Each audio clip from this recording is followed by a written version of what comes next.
یاس صاحب، ہماری اطلاعات کے مطابق ڈی جے سائنس کالج کے ایک طالب علم ہے عبداللہ زنجو صاحب، جو کو گولی لگی ہے، وہ اس وقت آئی سی یو میں موجود ہیں جناح ہسپتال کے۔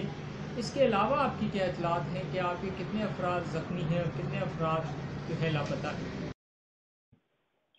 بالکل جی، عبداللہ زنجو طالب علم ہے ڈی جے سائنس کالج کے، اور انہیں گولی لگی ہے پیٹ میں، ان کے کچھ لیور بھی اس میں جو ہے وہ ہرٹ ہوا ہے اور انجرڈ ہوئے ہیں، وہ اس کو بہرحال سب کو آئی سی یو کے اندر ہے، انتہائی نگہداشت وارڈ میں، ان کے لیے دعاؤں کی درخواست بھی آتی ہے۔ اس کے علاوہ اشرف صاحب ہیں، ہمارے ذمہ دار ہیں، وہ آغا خان کے اندر موجود ہیں، تقریباً ویسی صورتحال ان کی بھی ہے، ان کے بھی پیٹ میں گولی لگی ہے۔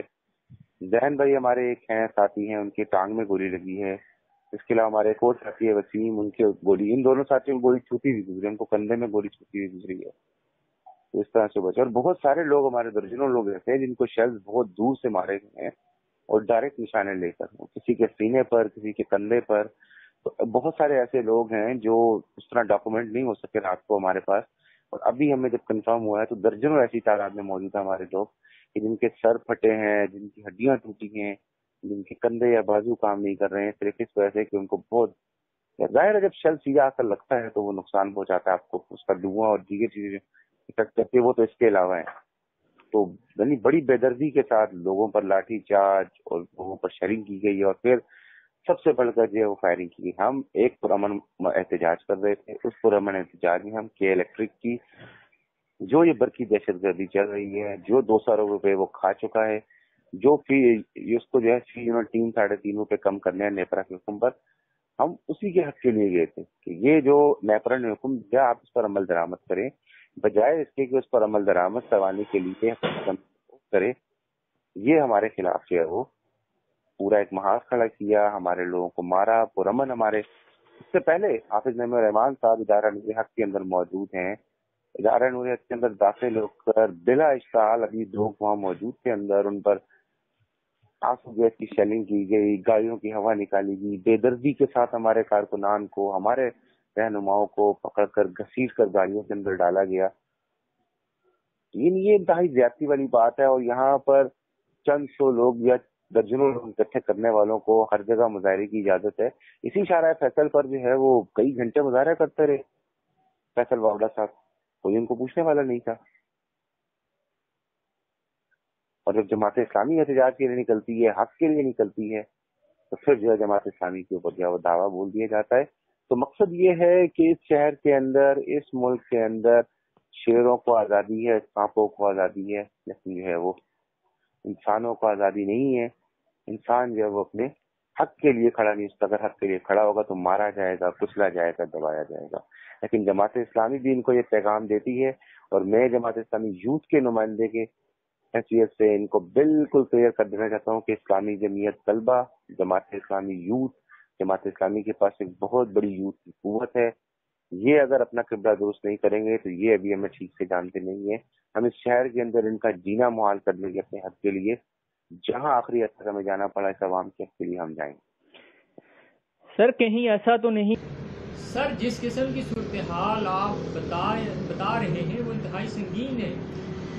اس سے تو ایسا محسوس ہو رہا ہے کہ پولیس کو کسی نے بتا دیا ہو کہ آپ لوگ سی آئی اے یا را کے ایجنٹ ہیں جو کہ پاکستان میں دہشت گردی پھیلانے جا رہے ہیں، اور پولیس یہ تہیہ کر کے آئی ہو کہ ہم نے آپ کو ہر صورت روکنا ہے، آپ دہشت گردی کرنے جا رہے ہیں، پرامن احتجاج کرنے نہیں جا رہے۔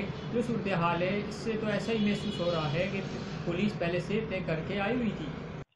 بالکل بالکل آپ کی بات درست ہے۔ میں نے پہلے بھی عرض کی کہ اسی طرح سے بے ایمانہ کیے گئے کہ ہمیں ایسے لگتا تھا کہ ہم کسی مقبوضہ ملک کے اندر موجود ہیں، اپنے حق کے لیے نکلے، اور سامنے والی پولیس جو ہے وہ تو بس ہمیں جانتی نہیں ہے، اسے ایک ہی چیز پتا ہے کہ یہ میرے ملک کے دشمن ہے اور میں نے ان کو جو ہے نا وہ نہیں چھوڑنا، کچل دینا ہے، دبا دینا ہے۔ بالکل ایسا ہی لگ رہا تھا۔ آپ یہ دیکھیں نا کہ معصوم لوگوں پر آپ فائرنگ کر رہے ہیں بلا اشتعال، اور سیدھا آپ ان کے اوپر فائرنگ کر رہے ہیں، جبکہ کوئی ایسا ریکارڈڈ نہیں ہے کہ ہماری طرف سے کسی ایک پولیس والے کے سر میں کوئی پتھر بھی لگا ہو، کوئی چوٹ بھی آئی ہو۔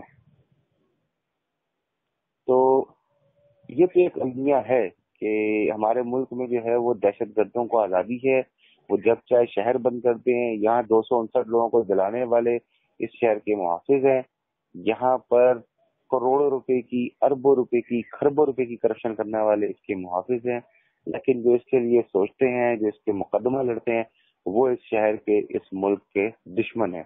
تو پھر ایسے سارے لوگوں پر ہم سمیت آپ پھانسی پر لٹکا دیں، چوراہوں پر کھڑا کر کے گولیاں مار دیں ہمیں، شاید ہم ختم ہو جائیں تعداد میں، تو پھر میرے خیال سے ان کا مسئلہ حل ہو جائے گا۔ باقی جب تک ہم موجود ہیں، ہمارے ان جسموں کے اوپر سر موجود ہے، تو ہم تو اپنے حق کے لیے لڑتے رہیں گے، اور انشاءاللہ جو ہے ہم اپنا حق لے کر رہیں گے۔ اعجاز صاحب، ایک طرف پیپل پارٹی کے صوبائی وزیر سید ناصر حسین شاہ صاحب ادارہ نوریہ کا آتے ہیں، وہ آپ کے امیر جناب حافظ نعیم الرحمان سے معذرت کرتے ہیں اور کہتے ہیں کہ یہ واقعہ غلط فہمی کی بنا پر ہوا۔ دوسری جانب پیپلز پارٹی کی شرمیلا فاروقی کہتی ہیں کہ شارع فیصل ایک عوامی مقام ہے جہاں سے کراچی کی ٹریفک گزرتی ہے، اگر جماعت اسلامی وہاں دھرنا دیتی تو شہریوں کو مزید مسائل کا سامنا کرنا پڑتا، اور اسی وجہ سے حکومت نہیں چاہتی تھی کہ وہ وہاں دھرنا دے۔ جماعت اسلامی کو کنونس کرنے کی کوشش کی گئی کہ جماعت اسلامی کہیں اور دھرنا دے دے، وہاں نہ دے، لیکن جماعت اسلامی نہیں مانی، جس کا نتیجہ یہ نکلا کہ شہر میں اس وقت حالات کشیدہ ہیں۔ پاکستان پیپلز پارٹی کے شہزادے بیتاج بادشاہ بلاول بھٹو زرداری صاحب بلاول ہاؤس سے نکلتے ہیں اور مختلف شاہراہوں سے، لیاری سے اور ڈسٹرکٹ ساؤتھ کی بالخصوص ڈسٹرکٹ ایسٹ کی مختلف مصروف شاہراہوں سے ہوتے ہوئے شارع فیصل پر آتے ہیں۔ اب سے چند ماہ پہلے کا ہی واقعہ ہے، یہ آپ کو بھی یاد ہے۔ اس وقت وہاں سے لے کر شارع فیصل تک لوگوں کا جینا دو بڑھتا، ایک سڑک سے میں دوسری سڑک تک پیدل بھی نہیں جا سکتا تھا۔ اس وقت کچھ نہیں ہوتا۔ ہر سال 18 اکتوبر کو دونوں سڑکوں کو بند کر دیا جاتا ہے کارساز سے، اس وقت شارع فیصل کو کوئی اثر نہیں پڑتا۔ فیصل وابڑہ جیسا اس کی کوئی شہر کے اندر اوقات نہیں ہے، وہ چند لوگوں کو لے کر، درجن بھر لوگوں کو لے کر مظاہرہ کرتا ہے، دونوں طرف سے سڑک کو بند کر دیتا ہے، کوئی مسئلہ نہیں ہوتا۔ ہم جب عوام کے حق کے لیے کرتے ہیں، ان کی اجازت مانگتے ہیں، تو یہ ہمیں کہتے ہیں کہ تم فلاں جگہ پر کر لو اور فلاں جگہ پر کر لو۔ ہم کیوں کر لیں؟ ہم بھی اپنے حق کے لیے جہاں چاہیں گے وہاں پر احتجاج کریں گے، سی ایم ہاؤس پر چاہیں گے وہاں کریں گے، گورنر ہاؤس پر چاہیں گے وہاں کریں گے، جہاں ہمارا دل چاہے گا وہاں احتجاج کریں گے۔ ہم ان کے پابند نہیں ہیں، یہ ہمیں اجازت نہیں دیتے، نہ دیں۔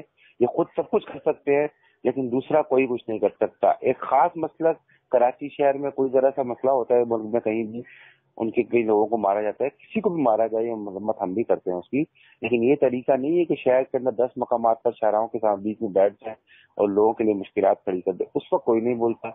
شہر کو پورا پیک کر کے بند کرتے ہیں یہ لوگ، اس وقت کچھ نہیں ہوتا۔ ہم نے ایک شاہراہ پر ان سے کتنے دنوں سے ہماری بات چیت چل رہی ہے، ہم ان سے اجازت مانگ رہے ہیں، آپ ڈائیورژن پلان دیتے، کوئی مسئلہ نہیں ہونا تھا۔ چند گھنٹے کا ہمارا مظاہرہ تھا، اور یہ علامتی مظاہرہ تھا، کوئی ایسا دھرنا نہیں تھا ہمارا کہ ہمارا یہ دھرنا مستقل چلتا ہی رہتا ہے، ہم اس کو ختم نہیں کرتے۔ ہم اپنا احتجاج ریکارڈ کروا رہے تھے وہاں پر۔ میں ساتھ ہی ساتھ ایک بات اور آپ کو بتانا چاہوں گا کہ جو یہ ہمارے لوگوں پر فائرنگ کی گئی، اس میں ایس ایچ او صدر پیر شبیر حیدر ڈائریکٹلی ملوث ہے۔ اس نے پہلے شیل ڈائریکٹلی لوگوں کو نشانے لے کر مارے ہیں، لوگ اسے شدید زخمی ہوئے ہیں، وہ پل کے اوپر موجود تھے اور ہمارے لوگ اسے پھر انہوں نے فائر بھی کی۔ جو 4 یا 5 لوگوں پر زخمی ہوئے ہیں، یہ تمام گولیاں ایس ایچ او صدر پیر شبیر حیدر کی فائرنگ سے ہوا ہے۔ ہمارا بالکل سختی کے ساتھ یہ مطالبہ ہے کہ اسے فی الفور برطرف کیا جائے، اس کے خلاف کارروائی کی جائے۔ ہم ایف آئی آر بھی لانچ کرنے جا رہے ہیں ان کے خلاف، اور ہم چاہیں گے کہ ہمیں عدالتوں سے انصاف ملے اور یہ شخص جو ہے اس کو قرار واقعی سزا ملنی چاہیے، یا پھر اس کے پیچھے وہ کون سا محرکات موجود ہے، وہ کون سا شخص ہے جس نے اسے حکم دیا کہ تم فائرنگ کرو۔ اعجاز صاحب، آپ انتہائی سنگین الزام لگا رہے ہیں کہ ایس ایچ او صدر پیر شبیر حیدر براہ راست اس میں انوالو ہیں، نہ صرف انوالو ہیں کہ بلکہ انہوں نے براہ راست فائرنگ بھی کی ہے بقول آپ کے۔ لیکن یہاں پر ناصر حسین شاہ صاحب بھی کہتے ہیں کہ ہم نے ایک تحقیقاتی کمیٹی بنا دی ہے جو واقعے کے ذمہ داران کا تعین کرے گی اور ذمہ داران کے خلاف کارروائی کی جائے گی۔ حالانکہ اس سے پہلے کبھی رپورٹ کسی بھی کمیٹی کے سامنے نہیں آئی، لیکن اس کے باوجود ہم اگر ان کی بات مان لینی چاہیے ہمیں، اور امید رکھنی چاہیے کہ اگر ایس ایچ او صاحب اس واقعے میں ملوث ہوئے تو ان کے خلاف کارروائی کی جائے گی۔ اب بالکل ایسا ہے، کراچی شہر کے اندر پیپلز پارٹی 2013 کے الیکشن سے پہلے سے بڑی تیاری کر رہا ہے۔ شہر میں بڑی اپنی دھاک بٹھانے کی انہوں نے مختلف طریقوں سے کوشش کی ہے، اور الیکشن کے بالکل قریب اچانک یہ خزانے کے منہ کھلتے ہیں اور شہر کی ہر سڑک پہ کام شروع کرنے کی کوشش کی جاتی ہے. بہت ساری جگہوں پر حکومت بھی کر دیتے ہیں لوگوں کو پریشان کرنے کے لیے. شبیر انعام میمن صاحب نے 2015 کے الیکشن سے 1-1.5 سال پہلے بلدیاتی الیکشن جو ہوئے تھے انہوں نے پورا ایک پلان بنایا تھا. ان کی پوری کوشش تھی کہ شہر پر کس طرح سے قابض ہوا جائے. طریقہ کار تو انہیں بھی آتا ہے انکم کی طرح, کس طرح سے پولنگ اسٹیشن پر قبضہ کیا جاتا ہے, کس طرح سے آر او کے پاس سے ریزلٹ چینج کیے جاتے ہیں. تو اس وقت وہ خواب دیکھ رہے ہیں سہانے کہ کراچی شہر پر وہ راج کریں گے, لیکن کراچی شہر کی نمائندہ جماعت جماعت اسلامی ہے جس نے عوام کے حقیقی مسائل کے لیے ہمیشہ کھڑی ہوئی ہے. چاہے قیمتی رکشوں کا مسئلہ ہو, چاہے مہنگائی بے روزگاری کا مسئلہ ہو, چاہے بجلی کا مسئلہ ہو, چاہے پانی کا مسئلہ ہو, ہر مسئلے پر ہم کھڑے ہوئے ہیں. ہم اس پر باقاعدہ قانونی طریقے سے اپنی جنگ لڑ رہے ہیں مختلف معاملات کے حوالے سے. تو پیپلز پارٹی کو ایک ڈر اور ایک خوف تو ضرور ہے نونی کے اوپر جماعت اسلامی, کیونکہ کراچی کے بہت سارے حلقے ایسے ہیں. خود لیاری کے اندر اس وقت جماعت اسلامی اور پیپلز پارٹی کا ایک بہت تگڑا مقابلہ ہونے جا رہا ہے. میں آپ کو ابھی اس کے بتا دوں کہ بڑا یعنی اس وقت وہاں بھی بڑی خائف ہے پیپلز پارٹی. ابھی 1-2 پروگرامات چینل نے کیے ہیں تو وہاں نظر آیا کہ Jamaat Islami instead of Peoples party وہاں پر جو ہے وہ آ سکتی ہے اور ابھر رہی ہے ایک جماعت بن کر. اور جماعت اسلامی نے وہاں سے یوسیز جیتی ہیں, یوسیز پر اچھا مقابلہ کیا ہے. یہ تو موجود ہے رزلٹ 2015 کا. اس شہر میں جماعت اسلامی پہلے بھی موجود تھی, 3 دفعہ ہمارا میئر آیا ہے, ہم کئی مرتبہ قومی اور صوبائی اسمبلی کی نشستوں پر جیت کے آئے ہیں. ہمارے شہر کے اندر ایک حیثیت ہے, صرف اس وقت واقعات ایسے تھے, معاملات ایسے تھے کہ ایک جماعت کو خاص طریقہ کار سے جتوایا جاتا تھا اور آگے لایا جاتا تھا. اس وجہ سے ہمارا بہت سارا ووٹ لینے کے باوجود بھی ہم سیٹیں کم حاصل کرتے تھے ایم کے پورے 30 سالہ دور کے دوران. تو میرا خیال ہے کہ اب پیپلز پارٹی جو ہے وہ گھبرا رہی ہے تو وہ جماعت اسلامی ہے. پی ٹی آئی بھی شہر کے اندر لوگوں نے اس کا حال دیکھ لیا ہے. نون لیگ اس طرح سے شہر میں ایگزسٹ ہی نہیں کرتی ہے. ایم کیو ایم دڑوں میں تقسیم ہو چکی ہے, اب 2 بنتے ہیں یا 3 بنتے ہیں, یا پھر اس کا ووٹر ووٹ ڈالنے کے لیے نکلتا ہی نہیں ہے, یا پھر ہمیشہ کی طرح جب ایم کیو ایم تقسیم ہوتی ہے یا ایم کیو ایم جو ہے وہ پیچھے ہوتی ہے تو اس کا ووٹر زیادہ تر جب اس کا جھکاؤ ہوتا ہے تو وہ جماعت اسلامی کی طرف ہوتا ہے. تو یہ ساری چیزیں معلوم ہے کہ اس پارٹی کو, اس کی اسٹیبلشمنٹ کو, اس کے تھنک ٹینکس کو, اور وہ اسی کے لحاظ سے ہو سکتا ہے اپنا پلان بھی کر رہے ہوں. ہمارے اوپر حملہ بھی کروایا گیا, ہمارے لیڈرز کو پکڑا بھی گیا, ہمارے قائد کو جو ہے گرفتار کیا گیا بڑی بے دردی کے ساتھ, اور پھر بعد میں آ کر جو ہے وہ مل کر زخموں پر جو ہے وہ مرہم رکھنے کے لیے آگے نمک چھڑکنے کے بعد ناصر حسین شاہ صاحب. تو کرنے والے تو یہی لوگ. آپ کے صوبے کے اندر, اہم شہر کے اندر پولیس حرکت میں آتی ہے اور آپ کہتے ہیں یہ ہمیں پتہ ہی نہیں ہے. پولیس تو حکم کی محتاج ہے. اعجاز صاحب, کہیں ایسا تو نہیں ہے کہ یہ سب الیکشن 2018 کے تناظر میں ہوا ہو, کیونکہ جماعت اسلامی جو ہے 2018 میں بھرپور کمپین چلانا چاہتی ہے اور اس سے پہلے تیاری کر رہی ہے, جبکہ پیپلز پارٹی کے سامنے بھی میدان صاف ہے. ایم کیو ایم 3 دڑوں میں بڑھ چکی ہے اور ان میں اس وقت کوئی نظر نہیں آتا کہ آگے آ سکے. تو اس صورتحال میں پیپلز پارٹی اور جماعت اسلامی مضبوط اسٹیک ہولڈر ہیں. جماعت اسلامی ہر حلقے میں اپنے کارکنان رکھتی ہے, ہر حلقے میں اس کا تنظیمی نیٹ ورک ہے. تو کیا یہ 2018 کے تناظر میں نہیں ہو سکتا کہ پیپلز پارٹی چاہتی ہو کہ ابھی سے جماعت اسلامی کو دبا دیا جائے؟ جیسے دھاندلی سے نمٹنے کے لیے تو قانونی راستے اختیار کیے جا سکتے ہیں, ہم دوسرا کوئی راستہ تو اختیار نہیں کر سکتے. ہم ایک جو ہے وہ جمہوری جماعت ہے, جمہوری عمل پر یقین رکھتے ہیں, اور اسی لیے ہم آج بھی ایگزسٹ کرتے ہیں. کراچی شہر میں لیاقت آباد, کورنگی, لانڈی ان علاقوں کے اندر کسی کا تصور نہیں ہے کام کرنے کا, نہیں تھا 22 اگست 2016 سے پہلے, لیکن جماعت اسلامی اس وقت بھی موجود تھی. اس وقت بھی وہ وہاں سے ووٹ لیتی تھی اچھا خاصے, اور اب بھی لے گی. سر, آپ عجیب و غریب صورتحال بتا رہے ہیں کہ سندھ حکومت کے وزیر کے بقول کہ سندھ حکومت کو معلوم ہی نہیں کہ پولیس کیا کرنے جا رہی ہے. اس سے سوال پیدا ہوتا ہے کہ کیا پولیس ایک وفاقی ادارہ ہے جو وفاق کے انڈر آتا ہے, یا وزیر داخلہ کے انڈر آتا ہے, یا پولیس سندھ حکومت کے ماتحت ہے؟ اگر سندھ حکومت کے ماتحت ہے تو یہ سوال اپنی جگہ موجود رہے گا کہ آیا پولیس از خود کیسے اس طرح کا ایکشن لے سکتی ہے, اور سندھ حکومت اگر کہتی ہے کہ ہم اس میں انوالو نہیں ہیں تو یقیناً اس چیز کا نوٹس لینا چاہیے. بہرحال اعجاز صاحب, آپ کے قول جماعت اسلامی الیکشن 2018 میں شاندار کارکردگی دکھائے گی, لیکن ہم ماضی میں دیکھتے رہے ہیں کہ ہر الیکشن کے بعد جماعت اسلامی دھاندلی کا الزام لگاتی ہے, نتائج کو تسلیم نہیں کرتی. تو کیا اس بار آپ جماعت اسلامی نے کوئی ایسی حکمت عملی وضع کی ہے کہ داندلی اگر ہوتی ہے تو اس کو روکا کیسے جائے گا؟ تو لیالی کے اندر انشاءاللہ ضرور جماعت اسلامی جو ہے کچھ بڑا افسٹ کرے گی اور ایک بڑا جو ہے وہ ڈیمیج ڈن کرے گی وہاں انشاءاللہ پیپلز پارٹی کے لیے بھی اور باقی جماعتوں کے لیے بھی اسی جگہ. جماعت اسلامی کے لیے ایک مسئلہ اور ہمیشہ رہا ہے کہ ہم سیکنڈ آتے رہتے ہیں. ظاہر ہے ہم چونکہ ایم کیو ایم جیت جاتی تھی ہم سیکنڈ ہوتے تھے اور ہمارا ووٹ تو اچھا خاصا ہوتا تھا, لیکن سیٹس کم ہونے کی وجہ سے ہمیں اس طرح سے جو ہے وہ ہم نظر نہیں آتے تھے عوام کو بہت ساری جگہوں پر. ظاہر ہے سیٹس کی تعداد میں ہم کم ہو جاتے تھے. اس بلدیاتی الیکشن میں بھی پی ٹی آئی اور جماعت اسلامی کے اتحاد نے 4.5 لاکھ ووٹ لیا. اس کے باوجود جو ہے وہ دوسری جماعتیں ہم سے زیادہ سیٹس لے کر آگے نظر آ رہی تھی, لیکن انہوں نے ووٹ ان کا دیکھا جائے تو ہم سے بہت کم ہے شہر میں. یوزلی بھی جماعت اسلامی, پیپلز پارٹی, نون لیگ, پی سی آئی ان سے بڑی حیثیت رکھتی ہے, ان سے زیادہ حیثیت رکھتی ہے. اور پھر پچھلے 2-3 سالوں کے اندر جماعت اسلامی میں جس طرح سے لوگ شمولیت اختیار کر رہے ہیں, نوجوان, بزرگ, بااثر افراد, مائنورٹیز ایک بڑی تعداد کے اندر جماعت اسلامی کی قریب آئی ہے پچھلے کچھ سالوں میں, تو یہ جماعت اسلامی کی بڑی جیت ہے. اور جماعت اسلامی انشاءاللہ بہت ساری سیٹوں پر جہاں وہ 2016-15 کے بلدیاتی الیکشن میں بھی ہاری ہے وہاں ہم نے ورک کیا ہے, وہاں ہمارے ساتھ لوگ بھی شامل ہوئے ہیں. وہ انشاءاللہ اگر آئندہ بلدیاتی الیکشن بھی ہوتے ہیں تو اس میں بھی آپ دیکھیں گے انشاءاللہ جماعت اسلامی جو ہے وہ بالکل ایک الگ روپ کے اندر نظر آئے گی اور اس شہر کے اندر انشاءاللہ حقیقی نمائندہ جماعت بن کر آئے گی. اعجاز جدون صاحب, آپ 2018 میں جماعت اسلامی کو کہاں دیکھتے ہیں؟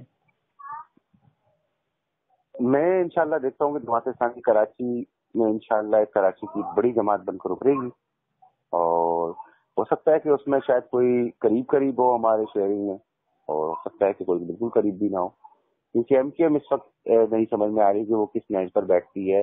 آیا کہ ایسا تو نہیں ہوتا کہ ایم کیو ایم اور پی ایس پی آخر میں آ کر مل جائیں دونوں. تو میں آپ کو اس پر بھی امید دلاتا ہوں کہ اگر پی ایس پی اور ایم کیو ایم مل جاتے ہیں آخر میں الیکشن میں جمہوریت کے اور مہاجروں کے وسیع تر مفاد میں نام نہاد, تو پھر بھی ہم ان کو شکست دے دیں گے انشاءاللہ. لیکن اس کا حل یہ ہے کہ صاف اور شفاف انتخابات کروائے جائیں, سب کو موقع دیا جائے, ووٹرز کو موقع دیا جائے کہ وہ ووٹ ڈال سکیں. N246 کے انتہائی جینوئن الیکشن جس میں 95,000 یا 1 لاکھ تک ووٹ ایم کیو ایم نے لیا, جس کو کہا جاتا ہے کہ ایم کیو ایم نے بہت اچھا ووٹ کیا. ایم کیو ایم کے پورے ووٹ کو ہم ٹھیک بھی مان لیں تو وہاں پر جماعت اسلامی اور پی ٹی آئی کے ووٹرز کو بہت ساری جگہوں پر نکلنا ہی نہیں دیا گیا. انہیں معلوم ہے ہمارا ووٹر کون سا ہمارا ووٹر نہیں ہے. ایم کیو ایم کے لوگوں کو نہیں نکلنے دیا گھروں سے, اور ہزاروں کی تعداد میں ایسے لوگ موجود تھے کہ جو وہاں سے ووٹ ڈالنے نکل ہی نہیں سکے. N246 میں جماعت اسلامی کا امیدوار موجود ہوا, کوئی کسی قسم کا اتحاد نہیں ہوتا, کوئی سیٹ ایڈجسٹمنٹ نہیں ہوتی, اور جماعت اسلامی کا وہاں امیدوار موجود ہوتا ہے, تو آپ دیکھیں گے وہ 9,000-11,000 ووٹ نہیں لیتا, انشاءاللہ بہت زیادہ ووٹ وہاں سے لے گا N246 میں. اعجاز جدون صاحب, بہت بہت شکریہ کہ آپ نے ہمیں وقت دیا. ناظرین, ہمارے ساتھ تھے اعجاز احمد جدون صاحب جو جماعت اسلامی یوتھ کے رہنما ہیں. وہ کل کے واقعے پر جماعت اسلامی کا موقف پیش کر رہے تھے, مجموعی صورتحال سے آگاہ کر رہے تھے. کل جو واقعات پیش آئے ہیں ان کی جتنی مذمت کی جائے وہ کم ہے. انتہائی افسوسناک واقعات ہیں. جمہوری حکومت میں کسی جمہوری ریاست میں کسی جمہوری حکومت کو یہ حق نہیں پہنچتا کہ وہ جمہوریت کا گلا گھونٹے, وہ جمہوری آواز کو دبائے. احتجاج کرنا ہر فرد کا حق ہے, اسے آزادی ہے, احتجاج کر سکتا ہے. یقیناً جمہوری روایات کی پاسداری کرنی ہوگی تو ہی جمہوریت اس ملک میں پھل پھول سکتی ہے. تنویر روان کو اجازت دیجیے. خوش رہیں, آباد رہیں. اللہ نگہبان.